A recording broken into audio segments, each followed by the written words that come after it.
Welcome back to our online class. Assalamu alaikum. How are you all children? Hope you all are doing fine. Yes? And studying well also. Take seriously your studies. We all have finished first lessons, isn't it? All have written the PDFs, completed your classworks neatly, submitted to your teachers. Okay? If you did not submit at least now. Lesson 10th lesson. We have started respiration, little introduction. Now we'll go in deep of this lesson, part 2. Now breathing means what we take in, as we are studying from childhood, and I'm going on telling breathing in oxygen and giving out carbon dioxide. In the previous classes we did experiments to find out what was there in the air we breathe out. We had seen that in a setup with lime water it turned milky white fast as we breathe out into it, as compared to a similar setup in which normal air was passed with the help of syringe or pitchkari in the lime. Experimental setup to test the presence of carbon dioxide in exhaled air. Arrange the apparatus as shown in the figure 3. Lime water, 2 test tubes. Okay, what does this experiment indicate? Which gas turns lime water into milky? Which gas do you think might be present in greater quantity as we breathe out as compared to the air around us? Okay, there are many airs. It's not necessary that oxygen, carbon dioxide are. We know it, we are familiar, it is important for us. But other gases are also there around us. We are also aware of the fact that water vapor deposits on the mirror when we breathe out on it. When we breathe in the on the mirror, some water droplets we see. What are those? Water vapor. Where does this water vapor come from in exhaled air? We shall have to study the pathway of air in our body through our respiratory system and mechanism of breathing in respiration to find out how the exhaled air comes out.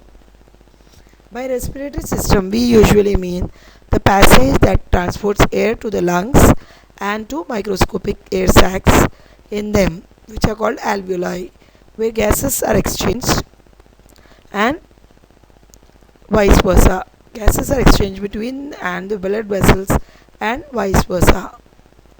Got it? The pathway of air.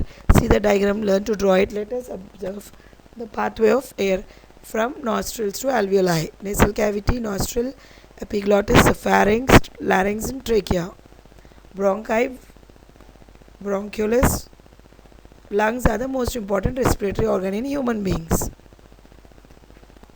Now this is the track of respiratory system.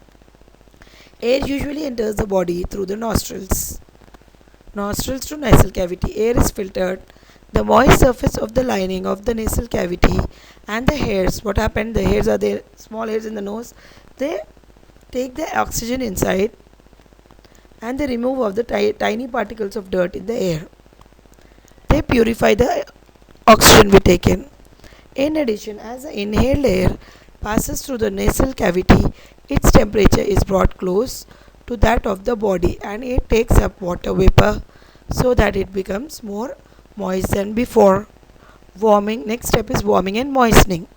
Okay, next is the warming and moistening goes on in this common passage of digestive and respiratory system. Epiglottis, a flap-like muscular valve, controls the movement of food and air towards their respective passages. This stiff box contains our vocal cords. When the air passes out of the lungs and over the vocal cords, it causes them to vibrate. Vibrate moves, some noise will come. This produces sounds on the basis of our speech or song, etc. Next is the windpipe, channeling air to lungs. Touch your throat to feel the tube-like structure. At its lower end, the trachea or windpipe divides into two bronchi, one leading to each lung. Each bronchi is further divided into smaller and smaller branches called the bronchioles. Nostrils, nasal cavity, pharynx, larynx, trachea, bronchus and bronchioles, which goes next to alveolus and then to our blood. Windpipe channeling air to lungs. Touch your throat to feel the tube-like structure. At its lower end, the trachea or the windpipe divides into two bronchi, one leading to each lung. Each bronchi is further divided into smaller and smaller branches called bronchioles. These finally terminate in cluster of air sacs called alveoli in the lungs, which are very small and numerous. Gaseous exchange takes place here as blood capillaries they take up oxygen, O2, all of you know that, and they give out, expel means give out. Which gas? Carbon dioxide. So blood carries oxygen to each and every cell of the body. Okay, blood is a carrier and it collects carbon dioxide from them out of the body. Blood only takes inside the body oxygen and then takes out carbon dioxide from the body. The whole passage starts from nostril to alveolus is moist and warm. The air in our nose is warm, isn't it? Just feel it, put your hand near your nose. The air which comes out is little warm. Not hot, but little hot, isn't it? Warm it means. So epiglottis and the passage of air. Epiglottis, what is this new word? We'll go through it. From the nasal cavity, air goes into the pharynx. There is a tricky problem here. From pharynx, there are two passages, beginning with nearly same opening and ending in separate ones. One to the lungs and one to the stomach. Got it? It is important that air goes into one and food into the other. It is also important that food does not enter the tube through which air goes into the lungs. The epiglottis is something like a traffic controller. The traffic is kept properly channelized by a flap-like structure, the epiglottis, that protects the tube to lungs, arresting entry of food. Observe the following figures and discuss in the class how epiglottis works while breathing or swallowing. This valve is partly closed when we swallow the food. It deflects food, it directions the food down to the stomach and keeps it out of the windpipe or the trachea, which is the route to lungs. Got it? Both are here only, near our throat. So epiglottis is closed when food goes inside. It opens widely when air enters the lungs. Epiglottis open more widely when we take in air and we breathe. Nervous regulation is important in guiding the function of epiglottis and passage of air and food. Let us try to do an activity which happens. Why we should not talk? Many of them tell, isn't it, our elders? Why are we advised not to talk while eating food? First activity, keep your palm around an inch away from your nose. Feel your breathing out. Do not remove it until you have finished the activity. Breathe steadily for 1 or 2 minutes. Now take a piece of any fruit, chew, and before swallowing it, keep the fingers of other palms on your throat. Now swallow it. What do you notice, children? What happens to your breath or when you try to swallow it?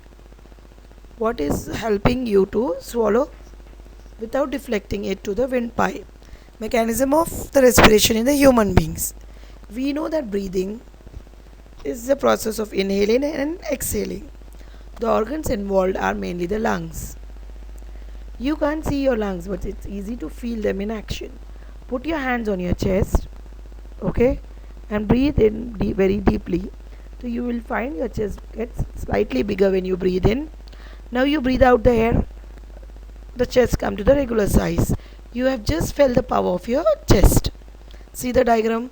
Rib bones, chest wall, muscles, lungs, diaphragm, abdominal cavity. This is the diagram which shows the lungs and diaphragm. You have just felt the power of your lungs. The lungs themselves can neither draw in air nor push it out. Instead, the chest wall muscles and other flexible flattened muscle called diaphragm helps the lungs in moving air into and out of them. So how the diaphragm works in the figure, children? What is the role of diaphragm and ribs in respiration? Are both active both in men and women? We'll continue in the next class. See the homework for today. First one, draw and explain the mechanism of respiration in human beings. Second one, explain and draw pathway of air. Third one, write briefly about epiglottis and passage of air. Between 5 to 8, submit your homeworks. Thank you. Assalamu alaikum. See you in next class.